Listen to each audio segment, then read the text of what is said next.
जय हिंद। स्टूडेंटों क्लासेस में आपका स्वागत है।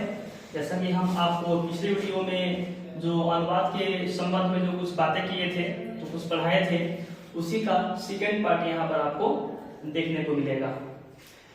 मुख्य रूप से होता क्या है कि अनुवाद जो है, बहुत सारे ऐसे बच्चे हैं जिसको अनुवाद समझ में नहीं आता है, वो समझ नहीं पाता है कि अनुवाद को बनाते कैसे।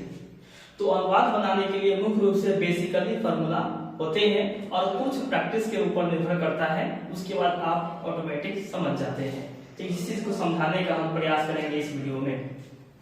जैसा कि आप देख सकते हैं कि इससे पहले जो आपको फॉर्मूला दिखाया गया था, शाह माने वह, क्रियाकंत में ती, तो माने वे दोनों, क्रियाकंत में त, ते माने वे लोग, क्रियाकंत में अंति, तो माने तुम, क्रियाकंत में से, युवा माने तुम दोनों, क्रियाकंत में था, यू माने तुम लोग, क्रियाकंत में था, अहम माने मैं, क्रियाकंत में आमी, आवा माने हम दोनों, क्रियाकंत में आवा, वयम माने हम लोग, क्रियाकंत में आमा। तो जो वीडियो में, जो पिछले वीडियो में जो मैं आपको बताया था फॉर्मूला, उस फॉर्मूला को मैं यहाँ पर रिपीट किया और उसी से संबंधित एक और फॉर्मूला है ना, इसको हम बोलते हैं कारक चिन्ह। ठीक है ना। जैसा कि आप देख सकते हैं, ये है विभक्ति, ये है कारक और ये है कारक चिन्ह। हालांकि जो अभी जो हम लोग अनुवाद पढ़ेंगे, बेसिकली अनुवाद, इसमें इसका उपयोग नहीं है, लेकिन आपको मुख्य रूप से इस फॉर्मूला को लिख दिया गया था कि इसी फॉर्मूला का उपयोग करके हम लोग नेक्स्ट वीडियो में इससे स्टैंडर्ड क्वालिटी का जो स्टैंडर्ड अनुवाद होते हैं उसको समझने का प्रयास करेंगे। जैसे प्रथमा कर्ता, ने द्वितीय कर्म को, तृतीय करण से, चुराव चतुर्थी संप्रदान को के लिए, पंचमी आपादान से अलगाव, षष्ठी संबंध का के की, सप्तमी अधिकरण में पर। ये जो अनुवाद जो आप देख रहे हैं वो मुख्य रूप से 9th और 10th में 7 अंकों का पूछा जाता है। 7 अंकों का अनुवाद एकदम सिंपल अनुवाद पूछा जाता है और इसी में बच्चे बहुत सारे गलती करके आ जाते हैं। तो यहाँ पर जो आप पढ़ रहे हैं ये नॉर्मल नहीं बल्कि ये स्टैंडर्ड क्वालिटी का भी इसमें इंक्लूड करके आप पढ़ रहे हैं। 9th और 10th को भी मिला करके आप इसको देख सकते हैं। ये उस बेसिस पर भी आधारित है यह वीडियो। तो ये हो गया कारक चिन्ह। इसका उपयोग हम बता दिए कि नेक्स्ट वीडियो मैंने कि नेक्स्ट जो होगा वीडियो उसमें अनुवाद का उपयोग कैसे करते हैं, इससे हाई लेवल का अनुवाद में उसमें ये बताया जाएगा। ठीक है। उसके बाद अनुवाद में आपको हम बताए थे, कुछ क्रिया बताए थे और कुछ धातु रूप बताए थे जो इस प्रकार से है। जैसे क्रिया का मतलब आपको बताए थे पिछले वीडियो में कि क्रिया जिससे किसी काम का करना या होना समझा जाए उसे हम क्रिया कहेंगे। जैसे पढ़ना, लिखना, जाना, आना, खाना, खेलना। तो इसके अलावा भी बहुत सारी क्रिया है जो आपको विशेष रूप से क्रिया और उसके धातु रूप का स्पेशल वीडियो आपको दे दिया जाएगा प्लेलिस्ट में, आप देख सकते हैं। फिलहाल इसको समझने के लिए इतना ही समझेंगे। जैसे पढ़ना एक क्रिया है जिसका धातु रूप होता है पढ़, लिखना का होता है लिख, जाना का होता है गच, आना का होता है आगच, खाना का होता है खाल, खेलना का होता है क्रीड। ठीक है। तो इसी से संबंधित यहाँ पर हम लोग कुछ छोटे छोटे अनुवादों को समझते हैं। जैसे वह खाता है, ये सबसे सिंपल अनुवाद हुआ। जैसे वह, तो वह के लिए क्या होता है स, और खाना का धातु रूप होता है खाद। खाना का धातु रूप क्या होता है खाद, यहाँ लिखा गया। और यहाँ पर हलंत को हटा देंगे तो स माने वह, क्रिया का अंत में ती होता है, तो यहाँ पर क्या करेंगे, सीधे आपको ती जोड़ देना है। उसी प्रकार से यहाँ पर आगे चलते हैं कि वह रोटी खाती है, वह रोटी खाती है।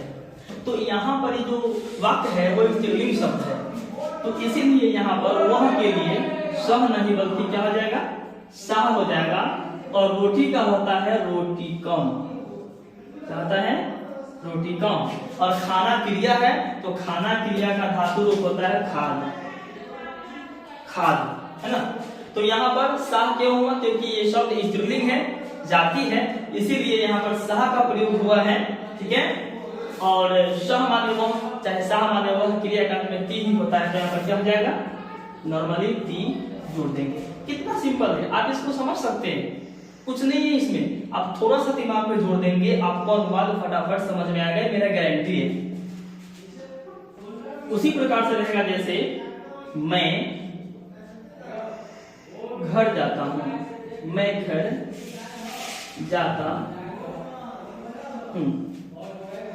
अब देखिए इसमें तो मैं क्या है, करता है, तो मैं के लिए क्या होता है, अहम, मैं के लिए होता है अहम, और घर का होता है गृहम,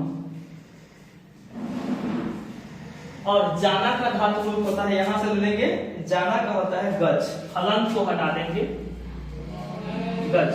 अब देखिए अहम माने मैं, क्रिया का अंत में होता है आमी, यहाँ पर क्या होगा, गच्छामि। अब देखिए जैसे कि हम लोग सिंपली अनुवाद तो हम लोग जान गए, लेकिन मुख्य रूप से बीच में जो घर हो गया है ना, स्कूल हो गया, विद्यालय हो गया, या बहुत सारे ऐसे संस्कृत होते हैं जिसको हमें थोड़ा समझने में दिक्कतें होती हैं, तो उसका भी एक वीडियो आपको दे दिया जाएगा प्लेलिस्ट में, और इसका भी क्रिया का भी और उसके धातु रूप का भी आपको वीडियो प्लेलिस्ट में मिल जाएगा, ठीक है।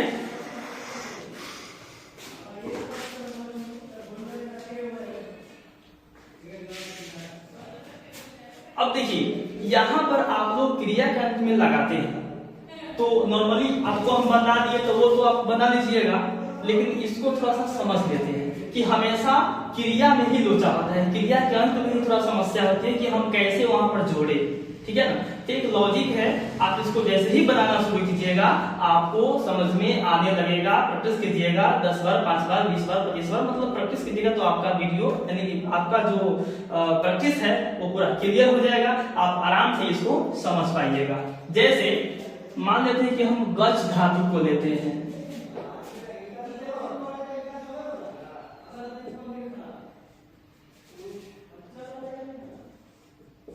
गच्छ धातु को लिए, अब आपको इससे पहले वाला जो फॉर्मूला बताया था क्रिया के अंत वाला, उसको याद कीजिए। क्या लिखा थे, ती तो अंति सी थ आमी आव आम, ये जो मैं आपको बताया था ये क्रिया के अंत में है। अब इसको कैसे जोड़ते हैं, जैसे गच्छ धातु हो गया तो आपको ती से लगाना है तो गच्छती हो जाएगा, तह लगाना है तो गच्छतः हो जाएगा, अंति लगाना है तो गच्छन्ति हो जाएगा। उसी प्रकार से गच्छसी, गच्छथ, गच्छत, गच्छामि, गच्छाव, गच्छाम। उसी प्रकार से अगर आप पठ धातु को लेते हैं तो क्या हो जाएगा, पठति, पठत, पठन्ति, पठसी, पठथ, पठत, पठामी, पठाव, पठाव। तो इस प्रकार से आप क्रिया के अंत में कर्ता के अनुसार आप उसमें जोड़ सकते हैं, ठीक है ना। जैसे आप एक और अनुवाद को लेते हैं, जैसे रहेगा यहाँ पर राम और श्याम जाता है, घर जाता है, घर जाता है। तो राम के लिए क्या होता है, राम, और के लिए श्याम के लिए श्याम, घर के लिए गिरहम, और जाना का धातु रूप गच्छ। यहाँ पर एक बात ध्यान देने योग्य है कि अगर किसी का भी नाम हो तो नाम में अगर आप विसर्ग लगा देते हैं, ऐसा विसर्ग, इसको हम विसर्ग कहते हैं। देखिए यहाँ पर बच्चे पढ़ने में थोड़ा परेशानी होती है बच्चों को, अगर सिंगल पॉइंट बिंदु अगर ऐसा दिखे तो इसको हम कहते हैं अनुस्वार, अगर डबल है इसको हम बोलते हैं विसर्ग। इसको समझना जरूरी होता है, क्योंकि बच्चे क्या करते हैं कि यही सब चीज को नहीं समझ पाने की वजह से थोड़ा बहुत गलतियां कर ही देते हैं। तो राम के लिए रामा, और के लिए होता है च, श्याम के लिए होता है श्यामा, घर का होता है गृहम, और जाना का धातु रूप होता है गच्छ। अब देखिए यहाँ पर अगर दो नाम है, अगर सिंगल नाम होता है तो अंत में आप की लगा सकते हैं क्रिया के अंत में। अगर किसी का सिंगल नाम हो, एकल नाम हो, तो क्रिया के अंत में आप ती जोड़ सकते हैं। अगर दो नाम हो तो क्रिया के अंत में आप तह जोड़ सकते हैं। इसके अलावा आप कुछ नहीं जोड़ सकते। तो ये भी आपको समझने योग्य बातें हैं। तो क्या हो जाएगा? गच्छतः। तो कुछ होते हैं, कुछ लॉजिकल होते हैं, कुछ कॉन्सेप्ट पर आधारित होते हैं। तो कॉन्सेप्ट और लॉजिक को समझना है कि यहाँ पर हो कैसे रहा है। बस इसी बातों को समझते हुए आप अनुवाद को अच्छे से बना पाइएगा और मेरे साथ जुड़े रहिए। इसके अलावा भी आपको बहुत सारे वीडियोज अनुवाद के इससे भी हाई से हाई स्टैंडर्ड का आपको मिल जाएगा। ठीक है, ओके, धन्यवाद। इस वीडियो को आप कोशिश कीजिए कि शेयर करें अपने दोस्तों के साथ, है ना, और इसे आप स्क्रीनशॉट कर सकते हैं, लिख सकते हैं, आप इसको समझ सकते हैं, अपने दोस्तों के साथ शेयर कीजिए, इसको आगे तक इसको बढ़ाइए। और इसके अलावा भी आपको संस्कृत का बहुत सारे वीडियो जिसमें मिल जाएंगे।